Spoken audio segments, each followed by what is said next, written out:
नमस्कार प्यारे साथियों, आप सभी का हमारे YouTube channel history by Asian Yadav में बहुत बहुत स्वागत है।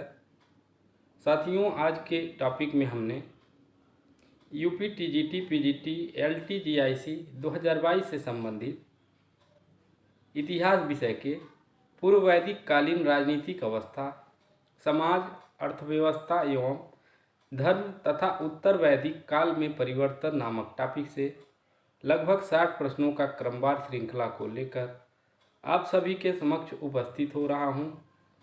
साथियों, अभी तक जिन्होंने हमारे चैनल को सब्सक्राइब नहीं किया है, कृपया करके सब्सक्राइब कर ले ताकि हमारे नए आने वाले वीडियो का नोटिफिकेशन आपको मिलता रहे।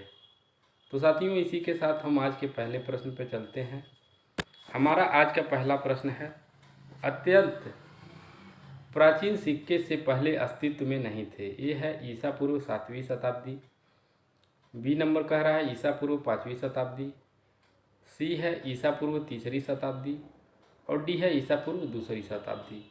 तो साथियों, जो हमें अत्यंत प्राचीन सिक्के मिले हैं वह ईसा पूर्व 7वीं और 8वीं शताब्दी के मध्य प्राप्त हुए हैं। तो राइट आंसर हो जाएगा ईसा पूर्व 7वीं शताब्दी। साथियों, इसमें ईसा पूर्व 8वीं शताब्दी का जिक्र नहीं है, इसलिए इसका राइट आंसर हो जाएगा ईसा पूर्व 7वीं शताब्दी। साथियों, अगर अत्यंत प्राचीन सिक्के की बात की जाए तो अत्यंत प्राचीन सिक्के को हम आहत सिक्के के नाम से जानते थे। आहत या पंचमार्क सिक्का, पंचमार्क सिक्का के नाम से जानते थे, जो हमें लगभग 7वीं से 8वीं शताब्दी के मध्य प्राप्त हुआ है। 2 नंबर का प्रश्न है, 10 राजाओं की लड़ाई नदी के तट पर हुई थी। 10 राजाओं की लड़ाई या 10 राज्य युद्ध किस नदी के तट पर हुई थी? ए है शतुद्री, बी है वितस्ता, सी है सिंधु और डी है परुशड़ी। तो साथियों, इसका राइट आंसर है परुशड़ी या रावी नदी। साथियों, ऋग्वेद के 7वें मंडल में, ऋग्वेद के 7वें मंडल में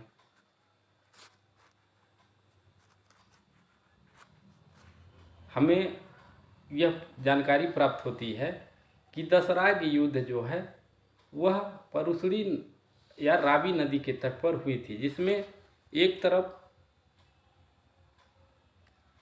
विश्वामित्र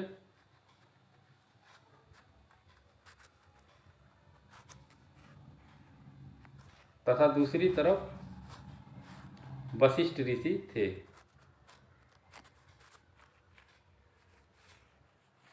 वशिष्ठ ऋषि थे।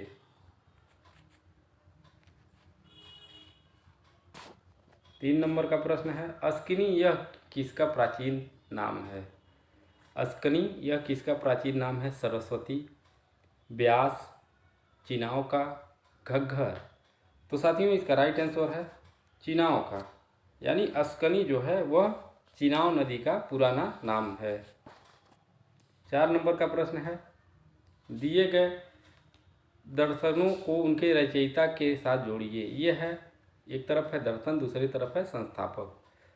तो साथियों, न्याय दर्शन की अगर बात की जाए तो इसके संस्थापक जो थे वह गौतम ऋषि थे, यानी 5 नंबर हो जाएगा इसका। सांख्य दर्शन का बात किया जाए तो सांख्य दर्शन के जो संस्थापक थे वह कपिल मुनि थे, यानी 2 नंबर। वैशेषिक दर्शन की बात की जाए तो इसके संस्थापक जो थे कणाद ऋषि थे, यानी 6 नंबर। योग दर्शन की बात की जाए तो इसके संस्थापक महर्षि पतंजलि थे, यानी 2 नंबर। 1 मिनट, 5, ए का 5 हो गया, 1 हो जाएगा, ये 2 नंबर, ये 1 हो जाएगा और ये 2 नंबर।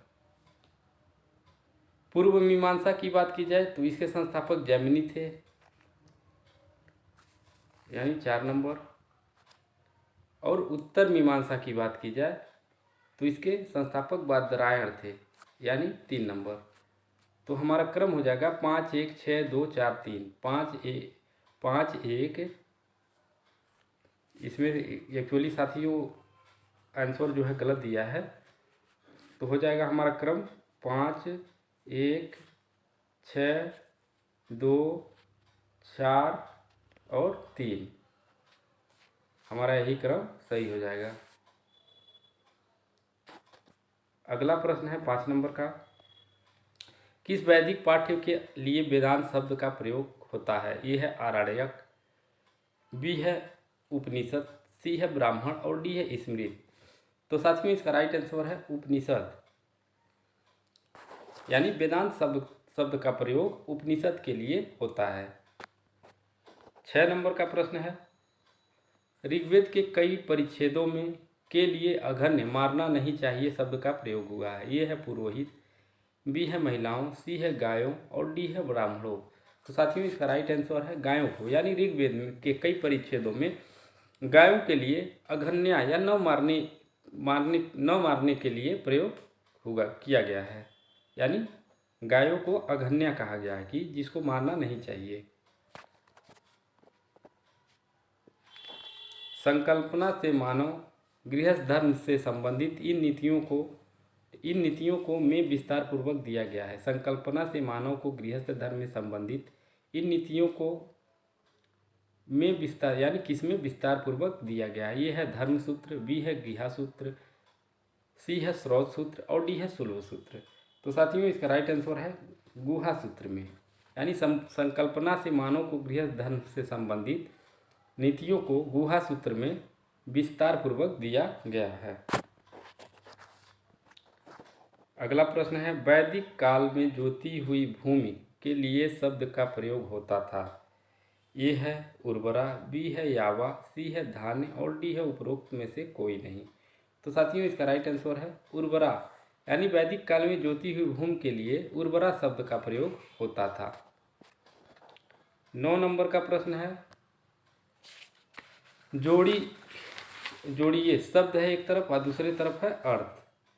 तो साथियों अगर उत्तरया की बात की जाए, उत्तरया का अर्थ होता है बैरागियों का वर्ग। उत्तरया का अर्थ होता है उत्तरीय, यानी 3 नंबर। अधिवास का अर्थ होता है समग्र पोषक, यानी 4 नंबर। अजीन का अर्थ होता है बैरागियों का वर्ग, यानी 1 नंबर। और बाप्ता का अर्थ होता है हजाम अथवा नापित, यानी 2 नंबर। तो हमारा क्रम हो जाएगा 3 4 1 2, यानी 3 4 1 2 के क्रम में हमारा ए ऑप्शन सही है। उत्तरया का हो जाएगा उत्तरी, अधिवास का हो जाएगा समग्र पोषक, अजीन का हो जाएगा बैरागियों का वर्ग और बाप्ता का हो जाएगा हजाम अथवा नापित। तो 3 4 1 2। अगला प्रश्न है, ऋग्वेद का जन्म उत्तर पश्चिमी भारत में नहीं हुआ था लेकिन ईरान में हुआ था। इस सिद्धांत का प्रतिपादक रहे हैं। ये है मैक्स मूलर, बी है प्रो जैकोबी, सी है जे हर्टल और डी है जी हुसैन। तो साथियों में इसका राइट आंसर है मैक्स मूलर, यानी मैक्स मूलर इस बात के प्रतिपादक थे कि ऋग्वेद का जन्म जो है उत्तर पश्चिमी भारत में नहीं हुआ था, लेकिन इसका जन्म कहाँ हुआ था? ईरान में। यह मैक्स मूलर का कथन था। 11 नंबर का प्रश्न है, इनमें से किस देवी का उल्लेख ऋग्वेद में नहीं हुआ है? ए है सीता, बी है तारावती, सी है ए है सीता, 2 है तारावती, 3 है उषा और डी 4 है अदिति। 4 है अदिति। तो साथियों इसका राइट आंसर हो जाएगा तारावती और अदिति, यानी 1 और 2। साथियों अगर तारावती की बात की जाए, 1 मिनट,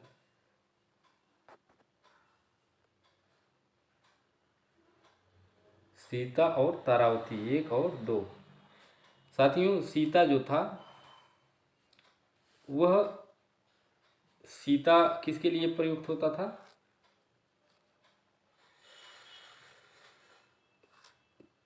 भू क्षेत्र के लिए सीता का प्रयोग किया गया था। और तारावती जो है वह बौद्ध धर्म के वज्रयान शाखा से संबंधित थी। वज्रयान शाखा से संबंधित थी, तो इनका क्या है उल्लेख ऋग्वेद में नहीं हुआ है। इसके अलावा तारावती अदिति और उषा का प्रयोग, उषा का देवी के रूप में प्रयोग ऋग्वेद में हुआ है, और सीता और तारावती का प्रयोग नहीं हुआ है। यानी सीता जो था वह राजकीय आय किससे संबंधित था, राजकीय आय से।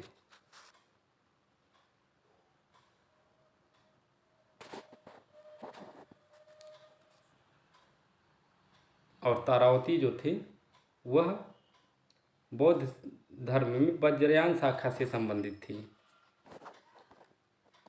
12 नंबर का प्रश्न है, ईसा पूर्व 6ठी सदी में इनमें से कौन से 4 अनंततः बचे रहे।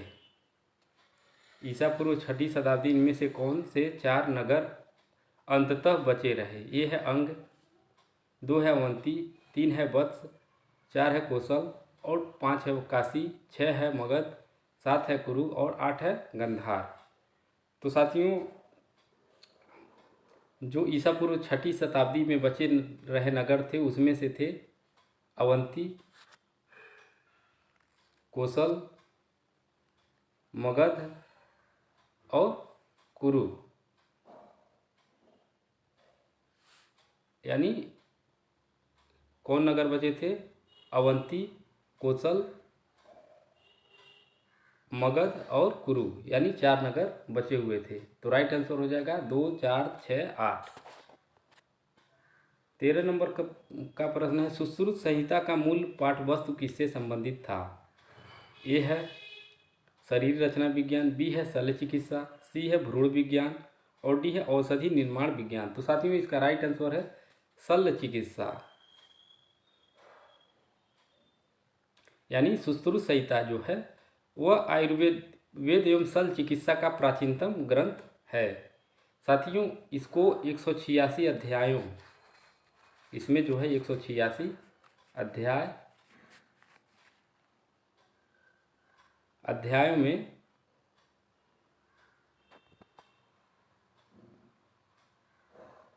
1120 रोगों एवं 700 औषधियों का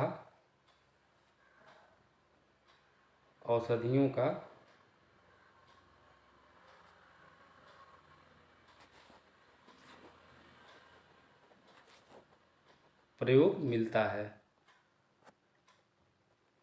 बागभट्ट की अष्टांग हृदय किससे संबंधित पुस्तक है। ये है आयुर्वेद, बी है दर्शन, सी है भाषा विज्ञान, डी है संगीत।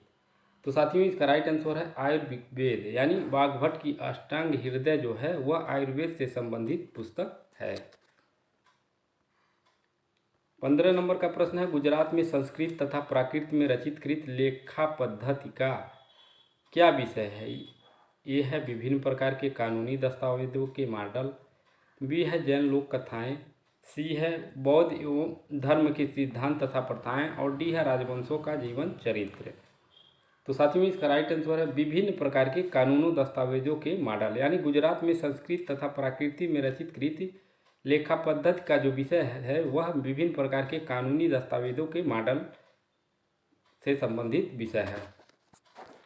अगला प्रश्न है 16 नंबर का, 1 मिनट, 16 नंबर,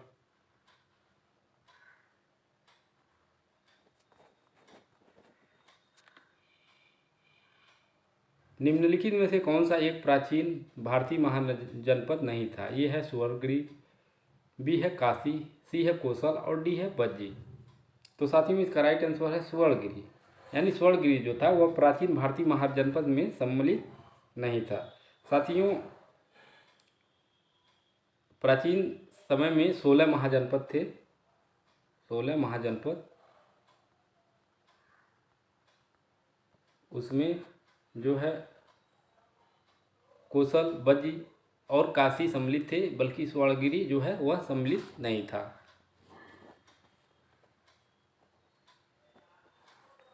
17 नंबर का प्रश्न है, स्त्री धन से संबंधित निम्नलिखित कथनों पर विचार कीजिए। एक है, इसका अर्थ स्त्री की संपत्ति था। दो है, यह मां से पुत्री को हस्तांतरित नहीं होता था। तो साथियों, इसका अर्थ स्त्री की संपत्ति से था, ये तो सही है। यह मां से पुत्री को हस्तांतरित नहीं होता था, ये भी सही है। यानी यह माता से पुत्री को हस्तांतरित नहीं होता था। तो राइट आंसर हो जाएगा सी, 1, 2 दोनों सही है। 18 नंबर का प्रश्न है, सुमेलित कीजिए।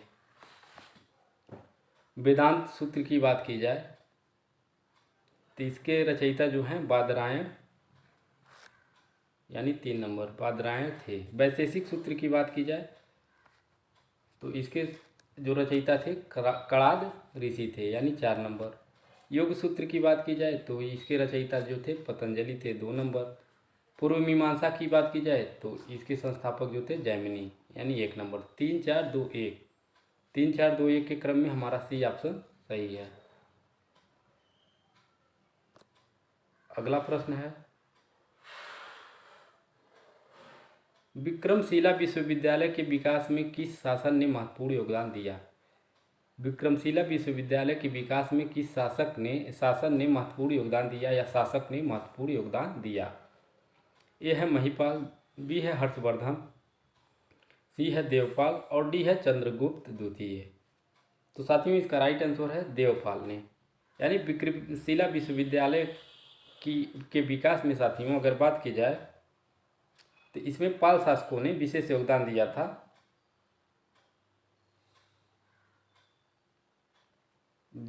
पाल शासकों ने विशेष इसके विकास में योगदान दिया था, जिसमें प्रमुख था धर्मपाल, और उसकी मृत्यु के बाद जो है देवपाल ने इसके विकास में योगदान दिया था। यानी अगर धर्मपाल रहता ऑप्शन में तो धर्मपाल सही हो जाता, क्योंकि धर्मपाल नहीं है तो देवपाल ने भी दिया था, तो राइट आंसर हो जाएगा देवपाल ने। 20 नंबर का प्रश्न है, वैदिक धर्म के विषय में असत्य कथन पहचानिए। ये है, वैदिक मंत्र विधि देवों का स्तुति गान करते हैं और साथ ही विश्व देवों के रूप में संयुक्त रूप से यानी वैदिक मंत्र विधि देवों का स्तुति गान करते हैं और साथ ही विश्व देवों के रूप में संयुक्त रूप से हैं, यानी ये तो सही है। वैदिक देव परिवार में विश्वकर्मा और प्रजापति की उपस्थिति एकस्वाद का प्रमाण है, साथियों यह गलत है। सत्य एक है और ऋषि उसके विविध नामों से अभिहित करते हैं, ये भी सही है। वैदिक ऋषि प्राकृतिक शक्तियों का मानकीकरण करते प्रतीत होते हैं, ये भी सही है। तो राइट आंसर हो जाएगा बी, यानी वैदिक देव परिवार में विश्वकर्मा और प्रजापति की उपस्थिति एकेश्वरवाद का प्रमाण है, एकेश्वरवाद के प्रमाण नहीं है। अगला प्रश्न है, निम्नलिखित में से किन पुराणों को उनके रचनाकारों ने पुरातन इतिहास कहा है? ये है विष्णु एवं भविष्य पुराण, बी है ब्राह्मण एवं भागवत पुराण, सी है मत्स्य एवं वायु पुराण और डी है वायु एवं विष्णु पुराण। तो साथियों, इसका राइट आंसर है मत्स्य एवं वायु पुराण। यानी मत्स्य एवं वायु पुराण को उनके रचनाकारों ने पुरातन इतिहास कहा है।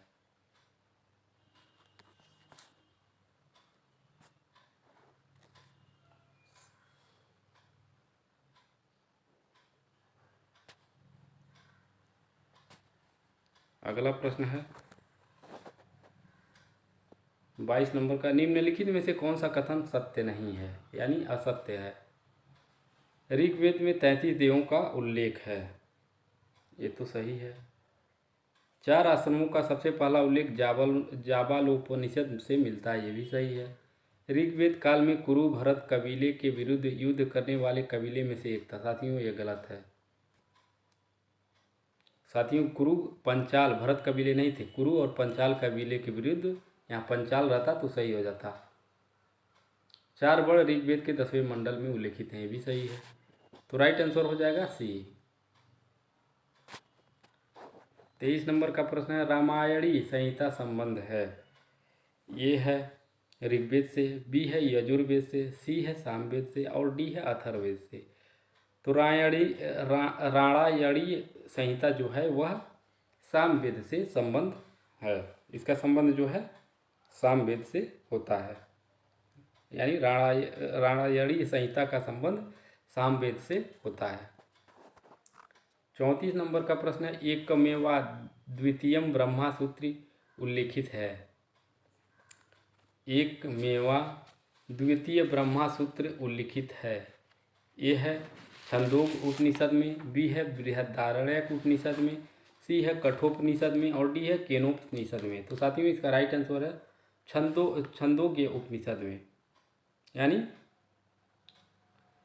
इसमें सर्वखिल ब्रह्मा या एकमेवाद्वितीयम ब्रह्मा, यानी ब्रह्मा ही सब कुछ है, ब्रह्मा ही सब कुछ है। ये सर्वखिल ब्रह्मा या एकमेवाद्वितीयम ब्रह्मा, यानी ब्रह्मा ही सब कुछ है का उल्लिखित है किसमें? छंदोग्य उपनिषद में। 25 नंबर का प्रश्न है, प्रतिलोम विवाह से उत्पन्न संतान को कौन सा दर्जा दिया जाता था? ए है माता के दर्जे के समान, बी है पिता के दर्जे के समान, सी है माता पिता के दर्जे से उच्च दर्जा और डी है माता पिता के दर्जे से निम्न दर्जा। तो साथियों इसका राइट आंसर है माता पिता के दर्जे से निम्न दर्जा, यानी प्रतिलोम विवाह से उत्पन्न जो संतान होता था उसका जो दर्जा था वह माता पिता के दर्जे से निम्न था। साथियों विवाह दो प्रकार के होते थे, एक अनुलोम प्रकार, एक प्रतिलोम प्रकार। तो जिसमें अनुलोम में जो होता था वह उच्च कोटि का पुरुष और निम्न कोटि की महिला होती थी, और प्रतिलोम विवाह में जो होता उसका विपरीत होता था, यानी जो है निम्न कोटि का पुरुष होता था और उच्च कोटि की स्त्री होती थी, और इससे जो संतान प्राप्त होता था उसको माता पिता के दर्जे से निम्न दर्जा प्रदान किया गया है। 16 महाजनपद काल में बज्जी संघ की राजधानी कौन सी थी? ए है वैशाली, बी है चंपा, सी है मथुरा और सी है कुशीनगर और डी है मथुरा। तो साथियों इसका राइट आंसर है वैशाली, यानी बज्जी संघ की राजधानी जो थी वह वैशाली थी। 27 नंबर का प्रश्न है, समाज के चतुर्विधि वर्गीकरण का विचार प्राप्त नहीं होता है। ये है महाभारत के शांति पर्व में, बी है विष्णु पुराण में, सी है ऋग्वेद के पुरुष सूक्त में और डी है ऋग्वेद के नासदीय सूत्र में। तो साथियों इसका राइट आंसर है ऋग्वेद के नासदीय सूक्त में, यानी समाज के चतुर्विधि वर्गीकरण का विचार जो है वह हमें ऋग्वेद के नासदी सूक्त से नहीं प्राप्त होता।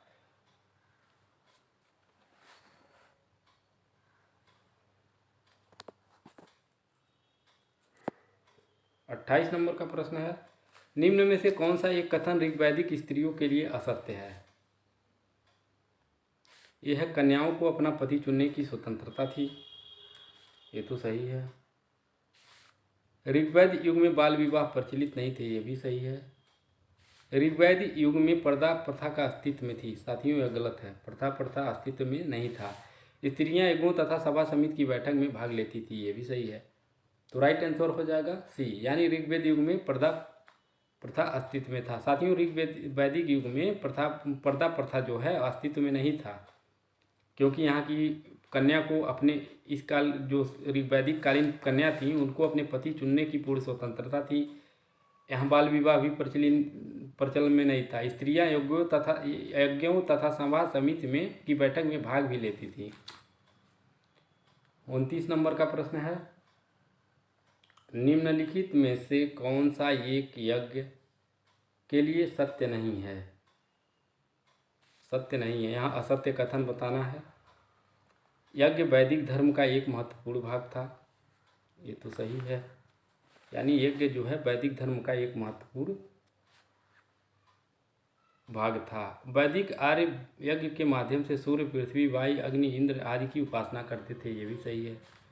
यज्ञ ईश्वर को प्रसन्न करने के लिए होते थे, ये भी सही है। उत्तर वैदिक काल में यज्ञ की प्रथा समाप्त हो गई, यह गलत है साथियों। उत्तर वैदिक काल में भी यज्ञ प्रथा प्रचलित में थी। तो राइट आंसर हो जाएगा डी। 30 नंबर का प्रश्न है, निम्नलिखित में से कौन सा एक पुरुषार्थ के विषय में सत्य नहीं है, यानी असत्य है। ये है धर्म, अर्थ, काम तथा मोक्ष 4 पुरुषार्थ हैं, ये तो सही है। इनकी संकल्पना प्रवृत्ति, भोग तथा निवृत्ति, संन्यास के मध्य संतुलन के लिए की गई थी, ये भी सही है। पुरुषार्थ भौतिकवाद एवं आध्यात्मिकता के मध्य समन्वय दर्शाता है, ये भी सही है। पुरुषार्थ का सर्वप्रथम प्रयोग उल्लेख कौटिल्य के अर्थशास्त्र में प्राप्त होता है। साथियों यह गलत है,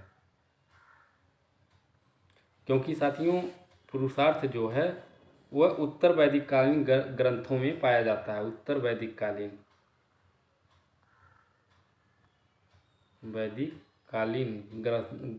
ग्रंथों में मिलता है।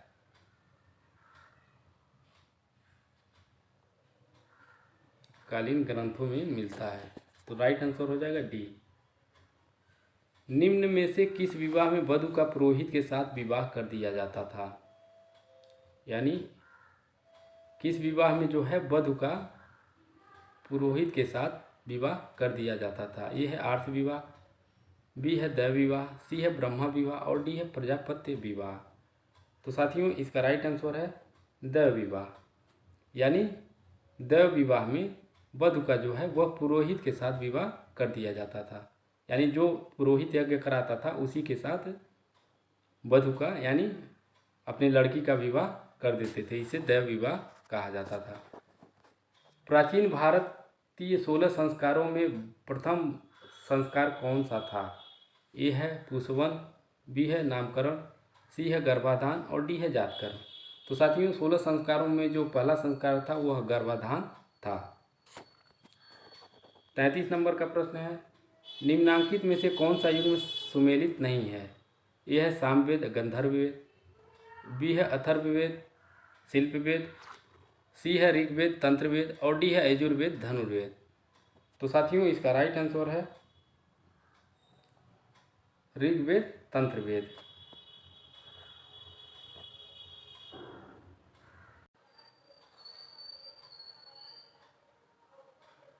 निम्नलिखित में से कौन सा युग्म सुमेलित नहीं है। ए है सामवेद गंधर्ववेद, बी है अथर्ववेद शिल्पवेद, सी है ऋग्वेद तंत्रवेद और डी है यजुर्वेद धनुर्वेद। तो साथियों इसका राइट आंसर हो जाएगा ऋग्वेद तंत्रवेद, यानी यह सुमेलित नहीं है। साथियों अगर सामवेद की बात की जाए तो सामवेद जो है वह गंधर्व वेद से संबंधित है, यानी सामवेद का जो उपवेद होता है गंधर्व वेद होता है। अथर्ववेद का जो उपवेद होता है वह शिल्पवेद होता है। यजुर्वेद का जो उपवेद होता है वह धनुर्वेद होता है। ऋग्वेद तंत्रवेद, साथियों ऋग्वेद जो है वह तंत्रवेद से संबंधित नहीं है। 34 नंबर का प्रश्न है,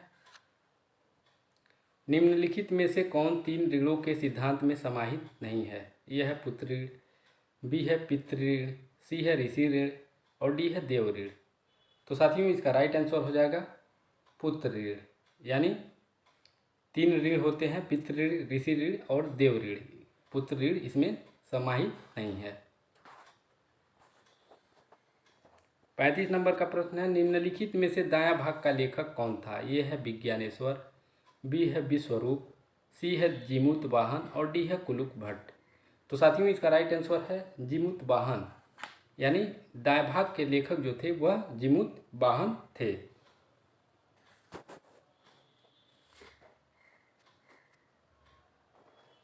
यानी साथियों दाएं भाग जो है वह बंगाल में प्रचलित था। इसका जो अर्थ होता है वो होता है कि बाप दादे या संबंधी की संपत्ति में, बाप दादा या संबंधी की संपत्ति में पुत्रों को, यानी जो बाप दादा या सगे संबंधी थी उनकी संपत्ति को पुत्रों में बांटे जाने का विधान है। यह बंगाल में प्रचलित था। इसके लेखक जो थे वह जीमूत वाहन थे। 36 नंबर का प्रश्न है, निम्नांकित में से किस वैदिक देवता का नाम बोगजकोई अभिलेख में नहीं मिलता है? यानी बोगजकोई अभिलेख में किस देवता का नाम नहीं मिलता है?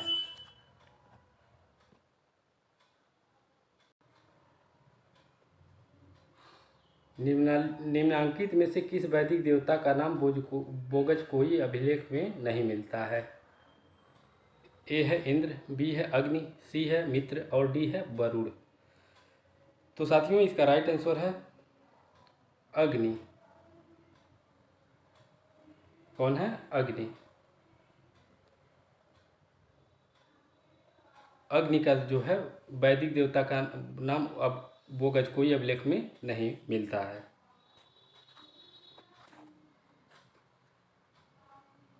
साथियों बोगजकोई अभिलेख में 4 देवताओं का नामोल्लेख किया गया है, जिसमें थे इंद्र, मित्र, वरुण एवं नासत्य। इसमें जो है अग्नि का उल्लेख नहीं मिलता है। 37 नंबर का प्रश्न है, वैदिक साहित्य का प्राचीनतम ग्रंथ कौन सा है?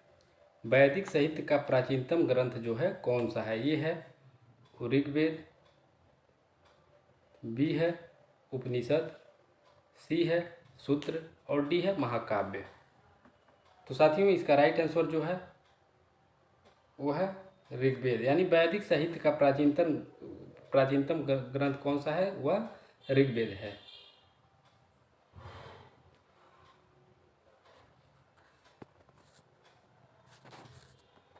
अड़तीस नंबर का प्रश्न है, ऋग्वैदिक काल का सर्वशक्तिमान देवता था। ये है अग्नि, बी है सोम, सी है इंद्र और डी है वरुण। तो साथियों इसका राइट आंसर है इंद्र। यानी ऋग्वैदिक काल का सर्वशक्तिमान देवता जो था वह इंद्र था। ऋग्वेद में साथियों इसका उल्लेख 250 बार हुआ है। ऋग्वेद में इसका उल्लेख जो है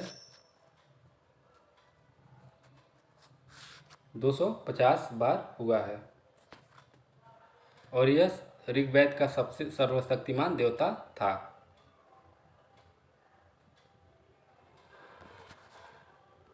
39 नंबर का प्रश्न है, राजत्व की दैवी उत्पत्ति का सिद्धांत प्रथम बार पाया जाता है। ए है ऋग्वैदिक संहिता से, बी है उत्तर वैदिक संहिता में, सी है जैन साहित्य में और डी है बौद्ध साहित्य में। तो साथियों इसका राइट आंसर है उत्तर वैदिक साहित्य में। यानी राजत्व की दैवी उत्पत्ति का सिद्धांत जो है प्रथम बार उत्तर वैदिक साहित्य में पाया गया था।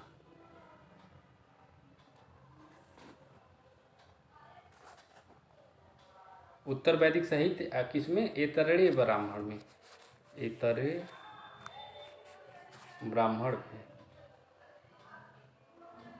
ब्राह्मण में राजत्व की दैवी सिद्धांत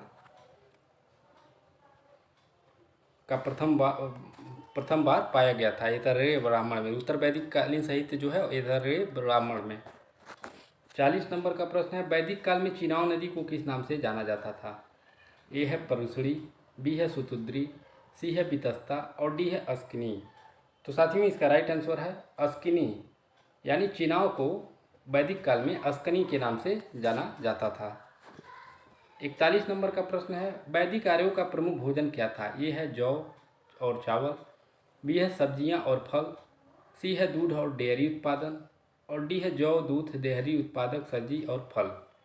तो साथियों इसका राइट आंसर है जौ, दूध, डेयरी उत्पाद और सब्जियां और फल। यानी वैदिक आर्यों का प्रमुख भोजन जो था वह जौ था, दूध था, डेयरी उत्पाद था और सब्जियां और फल दोनों, यानी ये सब जो है वैदिक आर्यों का प्रमुख भोजन था। 42 नंबर का प्रश्न है, निम्नांकित को कालक्रम के अनुसार व्यवस्थित कीजिए तथा दिए गए विकल्पों में से सही विकल्प का चुनाव कीजिए। ए है चरक संहिता, बी है रामायण, सी है मनुस्मृति और डी है कुमार संभव। ए है चरक संहिता, बी है रामायण, सी है मनुस्मृति और डी है कुमार संभव। तो साथियों मनुस्मृति की अगर बात की जाए तो इसका रचना काल जो था 220 ईसा पूर्व था। 220 ईसा पूर्व यानी माना जाता है इसका। रामायण 31 ईसा पूर्व से संबंधित था, 31 ईसा पूर्व। चरक संहिता जो था है वह 78 ईस्वी माना जाता है, इसका कार्यकाल 78 ईस्वी, यानी यह कनिष्क के समय में थे चरक। और कुमार संभव जो है एक चरक संहिता 78 ईस्वी, और कुमार संभव जो है वह इसका जो समय था वह गुप्त काल में था, गुप्त काल।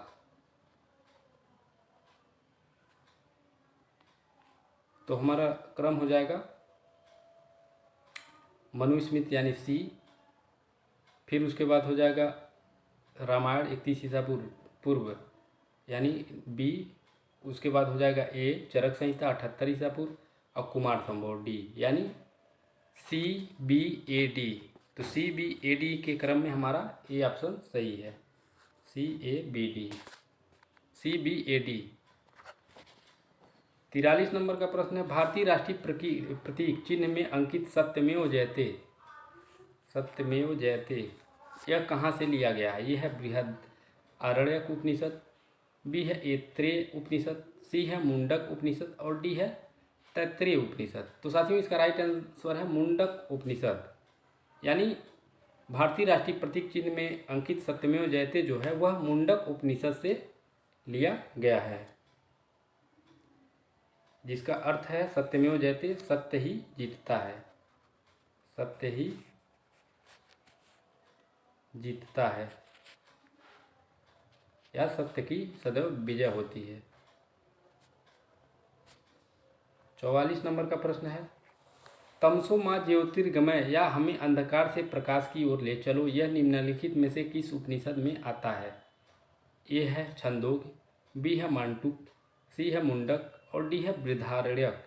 तो साथियों इसका राइट आंसर है बृहदारण्यक, यानी तमसो माँ ज्योतिर्गमय या हमें अंधकार से प्रकाश की ओर ले चलो, यह कथन जो है वह बृहदारण्यक उपनिषद में मिलता है।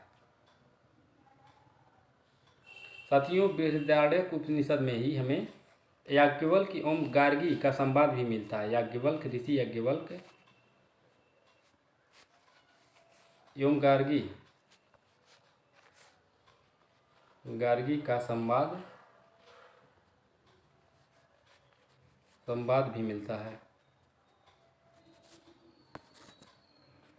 45 नंबर का प्रश्न है, निम्नलिखित में से कौन सा कर्मकांडी वेद है? ये है ऋग्वेद, बी है यजुर्वेद, सी है सामवेद, और डी है अथर्ववेद। तो साथियों इसका राइट आंसर है यजुर्वेद। यजुर्वेद साथियों गद्य प्लस पद्य दोनों में है, और अन्य जो वेद हैं वह सिर्फ गद्य में है, और ये यजुर्वेद जो है गद्य पद्य दोनों में है। यह कर्मकांडी वेद से संबंधित ग्रंथ है।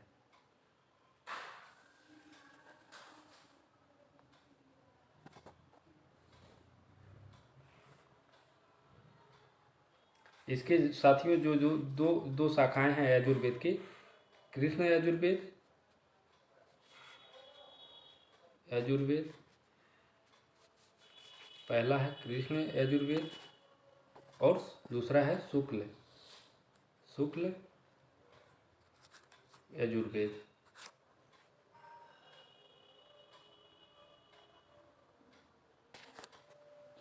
छियालीस नंबर का प्रश्न है, निम्नलिखित में से कौन सा वैदिक लेख पहली बार पुनर्जन्म के सिद्धांत की प्रमाणिक व्याख्या देता है?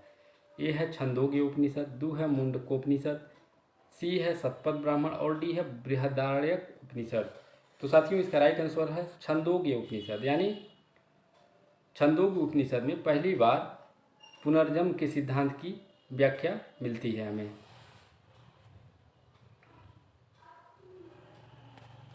47 नंबर का प्रश्न है, ऋग्वेद संहिता की 1/4 ऋचाएँ को निर्देशित करती हैं? ए है रुद्र, बी है मरुत, सी है असी, और डी है इंद्र। तो साथियों इसका राइट आंसर है इंद्र, यानी ऋग्वेद संहिता की 1/4 ऋचाएँ जो हैं वह इंद्र को समर्पित की गई हैं। साथियों ऋग्वेद में जो है इंद्र का उल्लेख 250 बार हुआ है। 250 बार इसका ऋग्वेद में उल्लेख किया गया है और इस संहिता के लगभग 1/4 भाग जो है, जो ऋचाएँ हैं, इसी को समर्पित हैं। 48 नंबर का प्रश्न है, निम्नलिखित में से कौन से वैदिक देवता का उल्लेख बोगाज कोई अभिलेख में प्राप्त नहीं होता है? यानी किस देवता का उल्लेख जो है बोगाज कोई अभिलेख में प्राप्त नहीं होता है? ये है इंद्र, बी है मरुत, सी है मित्र और डी है वरुण। तो साथियों इसका राइट आंसर है मरुत।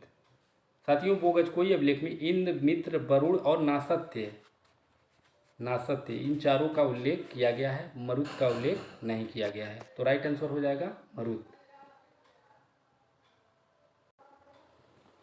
49 नंबर का प्रश्न है, निम्नलिखित में से कौन सी शाखा सामवेद की नहीं है? ए है कौथुम, बी है राणायनीय, सी है कौशतकी और डी है जैमिनीय। निम्नलिखित में से कौन सी शाखा सामवेद की नहीं है? तो साथियों इसका राइट आंसर है कौशितकीय। कौशितकीय जो है वह सामवेद की शाखा नहीं है। साथियों कौथुम, राणायनी और जैमिनी जो है वह सामवेद की शाखा हैं और कौशितकीय जो है वह ऋग्वेद, एक मिनट,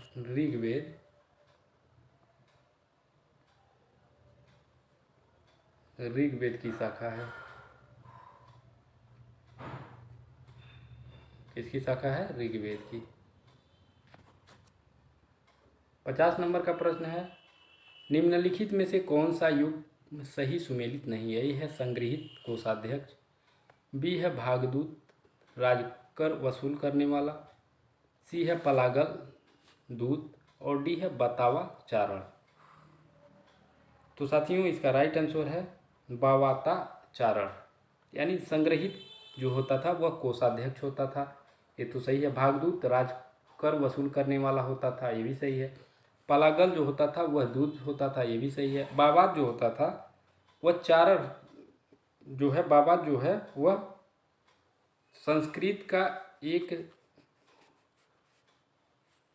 संस्कृत शब्दकोश का एक शब्द है।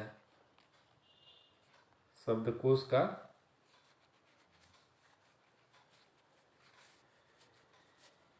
शब्द है, एक शब्द है। तो राइट आंसर हो जाएगा डी, बाबा चारण। 51 नंबर का प्रश्न है, the Arctic home in the Vedas के लेखक कौन है? The Arctic home in the Vedas के लेखक कौन है? ये है डेविड फ्राले, बी है बीजी तिलक, सी है केदारनाथ शास्त्री और डी है बेनी प्रसाद।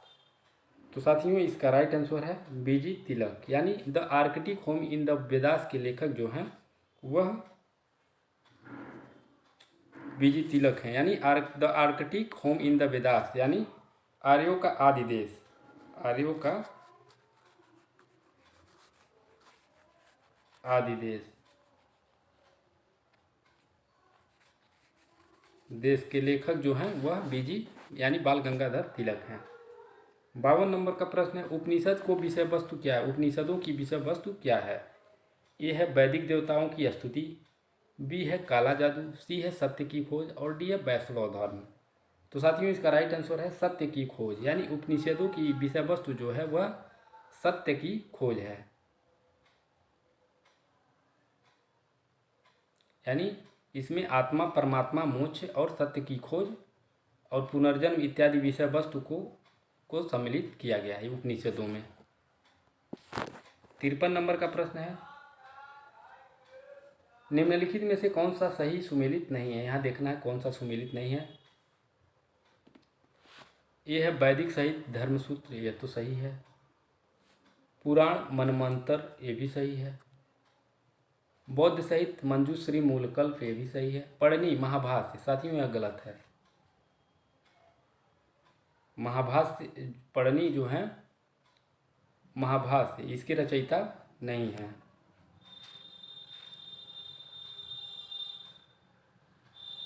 साथियों जो महाभाष्य जो लिखा गया है वह पतंजलि के द्वारा लिखा गया है। पतंजलि के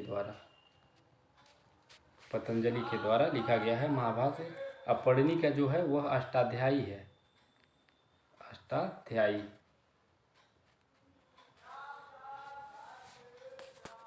महाभाष्य जो है वह पतंजलि ऋषि का है, जो शुंगकालीन शासक पुष्यमित्र शुंग के दरबार में रहते थे। यानी उसके दरबार में शुंग शासक जो था पुष्यमित्र शुंग, उसी के दरबार में एक विद्वान के रूप में रहते थे पतंजलि। उन्होंने उसी के दरबार में महाभाष्य की रचना की थी। 54 नंबर का प्रश्न है, प्राचीन भारतीय जिस विवाह में कन्या के पिता को गो मिथुन देने की शर्त होती थी उसे कहते थे। ये है आर्थ विवाह, बी है ब्रह्म विवाह, सी है दैव विवाह और डी है प्रजापत्य विवाह। तो साथियों इसका राइट आंसर है आर्थ विवाह। यानी प्राचीन भारतीय में आर्थ विवाह में कन्या के पिता को, यानी वर वाले जो लड़के के पिता के द्वारा या लड़के के द्वारा कन्या के पिता को एक जोड़ी बैल या गाय देने की प्रथा थी, उसे आर्थ विवाह कहा जाता था। 55 नंबर का प्रश्न है, मिताक्षरा के अनुसार पैतृक को पुत्र संपत्ति में अधिकार होता था। मिताक्षरा के अनुसार पुत्र को पैतृक संपत्ति में अधिकार होता उसके जन्म लेते ही, उसके पिता के संन्यास ग्रहण करने के बाद, उसके पिता की मृत्यु के बाद, उसके माता और पिता दोनों की मृत्यु के बाद।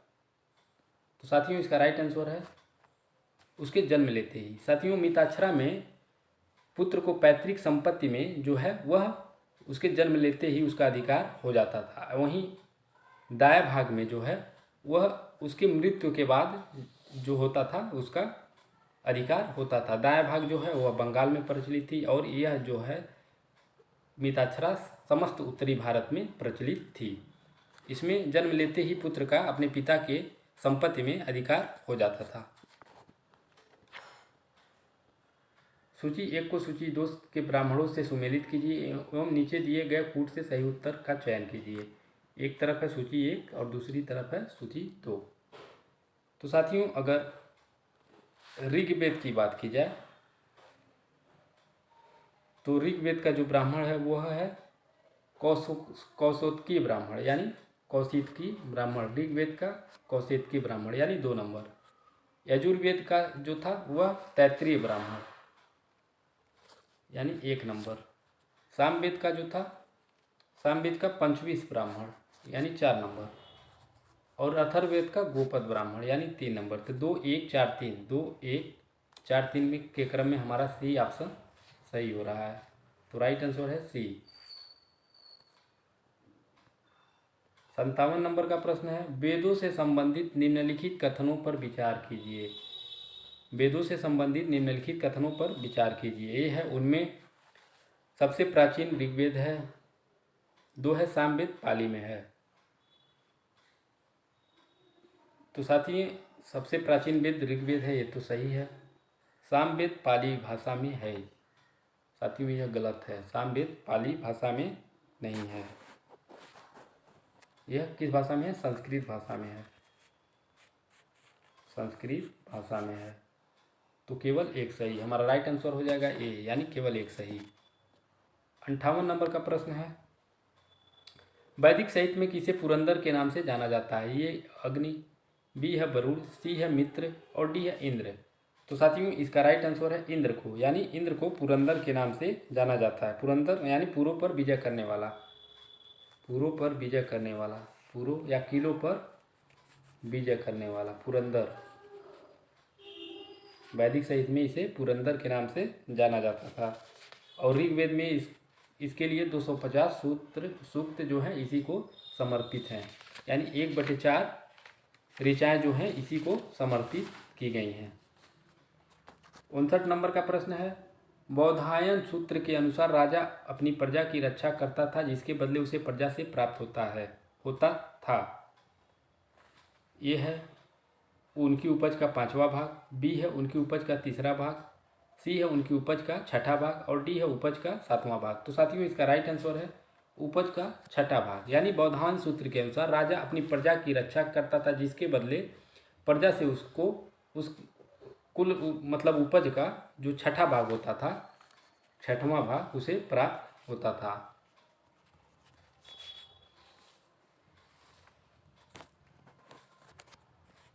साठ नंबर का प्रश्न है और आज का अंतिम प्रश्न है, उपनिषद दर्शन का प्रमुख संबंध है। ए है यज्ञवाद से, बी है देववाद से, सी है भाग्यवाद से और डी है ब्रह्म ज्ञान से।